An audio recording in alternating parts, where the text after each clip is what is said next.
जैसे आपने देखा होगा कि लैंड पे हर कंट्री ने अपनी बॉर्डर्स बना के रखी हुई है, राइट? और उस बॉर्डर्स में कई लोगों ने तार से घेरा हुआ है, कई लोगों ने दीवारें बना ली। तो वैसे वाटर्स में ऐसे बॉर्डर है क्या कि ये मेरे देश का पानी है, वो देखिए समुद्र में ऐसा? वाटर बॉडी, अब इसकी हिस्ट्री में जाएंगे तो आपको वर्ल्ड वॉर 2 से शुरू करना पड़ेगा। वर्ल्ड वॉर 2 के बाद क्या हुआ था, अमेरिका ने सबसे, क्योंकि आपको पता है अमेरिका हमेशा सबसे पहले इनिशिएट करता है ये सब चीज़ें। अमेरिका ने क्या किया था, उसने वाटर जो पहले हमारे पास 3 नॉटिकल माइल का होता है, क्योंकि एक लैंड होगी, कोस्टल स्टेट होगी। अब 2 तरह की स्टेट होती है, कोस्टल स्टेट होगी जिसके अराउंड वाटर होगा, जो थोड़ा वाटर को कंट्रोल करता है, और एक लैंड लॉक्ड स्टेट्स भी होती है जिसके ऑल अराउंड वाटर नहीं है, पर उसको कार्गो ट्रांसपोर्ट करना, उसको अपनी शिप चलानी है। तो क्या करेगा बेचारा, वो बाकी कंट्री से परमिशन लेता रहेगा। तो पहले क्या होता था, वर्ल्ड वॉर 1 से भी पहले, एक जो लैंड है, जो कंट्री है, वो उसका आगे का 3 nautical miles. 3 nautical mile 3 nautical miles एक शिपी टर्म है। आप मान लीजिए कि एक nautical mile almost 1.85 kilometre, miles है उसमें भी 70 किलोमीटर, मतलब 5.8 किलोमीटर का, 5.4 किलोमीटर पकड़ ले वहां से लैंड 5 से। to 6 किलोमीटर समझ लिया लैंड से। वो अपना एक मानता था कि वो उसका बॉर्डर है। अब वो कैसे उसको एग्री करवाता था, क्योंकि जो पहले की कैनन्स होती थी, जो हमारी बड़ी बड़ी तोपें होती हैं, वो उनका जो फायर करने का रेंज होता था वो नॉर्मली इतना ही होता था, 3-4 नॉटिकल माइल। अच्छा। तो उन्होंने मान लिया कि भैया हर कोस्टल स्टेट का जो एरिया है 3 नॉटिकल माइल्स तक उनका राइट है उस एरिया में। कोई एंटर करने की कोशिश करेगा तो अपनी कैनन चला के वो गिरा देंगे, जबरदस्ती से मनवा सकते कि भाई ये हमारा एरिया, तुम नहीं एंटर कर सकते। तो उनको उनसे परमिशन लेके ही एंटर कर पाते थे। पहले ये होता था। फिर जैसे एडवांस टेक्नोलॉजी की फायरिंग रेट, तो अब तो माशाल्लाह 300-400 किलोमीटर तक पहुंच गया। तो अब इसको कैसे रिजॉल्व करें? अमेरिका ने सबसे पहले किया कि भैया हमारा तो, हम तो 200 नॉटिकल माइल तक अपनी लैंड मानेंगे।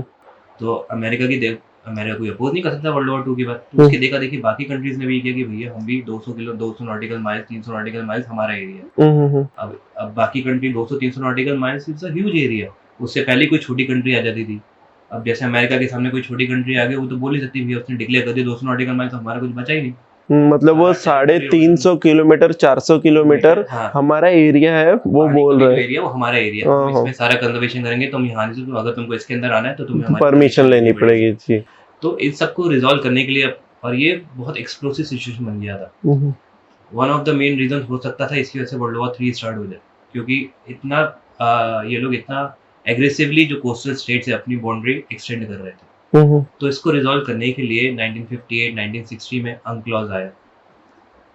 अंक्लॉज 1, अंक्लॉज 2 आया। बाकी बहुत सारी कंट्रीज नहीं उसके लिए एग्री की। फिर 1974 में फाइनली अंक्लॉज 3 आया। उसने हर कंट्री की एक टेरिटोरियल सी, कितना आपका एरिया आप ले सकते हो, उसका डिसाइड किया। तो उससे डिसाइड हुआ कि अगर आप कोस्टल स्टेट हो तो उसके बाद 12 नॉटिकल माइल्स जो जगह है, समझ लीजिए आपका 20-21 किलोमीटर, 12 नॉटिकल माइल्स जो जगह है उस पे ही आपका हक है। आप उसी में आप अपना रूल्स रेगुलेशंस लगा सकते हैं। अगर आपने कोई, अब रूल्स रेगुलेशन कई बार कंट्रीज को लगाती है पर्टिकुलर, क्योंकि उनको अपनी एरिया के लिए फिशरीज प्रिवेंट करनी है, ताकि जो फिशरमैन थे वो वहाँ पे फिशिंग कर सके। कई बार पोल्यूशन अवॉइड करने के लिए कि भैया हमारा एरिया, तुम यहाँ पे ये चीज़ नहीं कर सकते। तो उसके लिए 12 नॉटिकल माइल्स का उन्होंने उनको एरिया दे दिया कि टेरिटोरियल सी, आपकी ये टेरिटोरियल सी है, आप एक कंट्री हो, यहाँ 12 नॉटिकल माइल्स तक आप अपना कर सकते हो। उसके बाद 200 नॉटिकल माइल्स तक उन्होंने एक और दिया, स्पेशल इकोनॉमिक जोन दिया। उसमें क्या है, जो सी है और जो कॉन्टिनेंट सी बेड है, उसमें अगर कोई आपको कंजर्वेशन करना है, कोई ऑयल रिग लगानी है, तो भी आपको कंट्री का आपका हक है। किसी और कंट्री को अपने ऑयल रिग लगानी होगी, वहाँ कंजर्वेशन करना, तो आपको उस कंट्री से परमिशन लेनी पड़ेगी।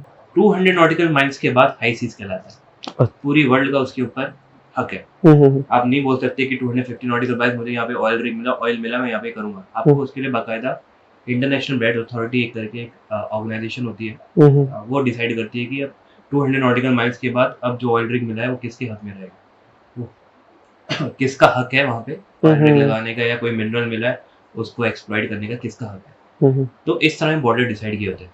अंक्लॉज ने ये सारे बॉर्डर डिसाइड किए हुए हैं। कोई भी कोस्टल स्टेट है, 12 नॉटिकल माइल्स आपका टेरिटोरियल सी है, आपका हक है।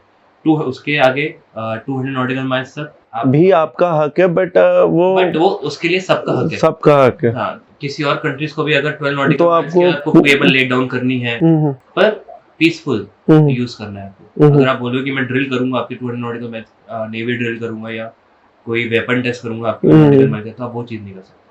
बट आप नॉर्मली लोगों से परमिशन लेके आप अपना काम कर सकते हाँ। हो, ठीक है, वो आपके और 12 नॉटिकल माइल्स तक आपको उस कंट्री की परमिशन ले लेंगे। 12 नॉटिकल माइल्स के बाद आपको अगर समझिए 50 नॉटिकल माइल्स है, आपको केबल कोई लेट डाउन करनी है, जैसे आजकल पाइपलाइंस केबल लेट डाउन करनी है, तो आपको किसी की परमिशन लेने की जरूरत नहीं है।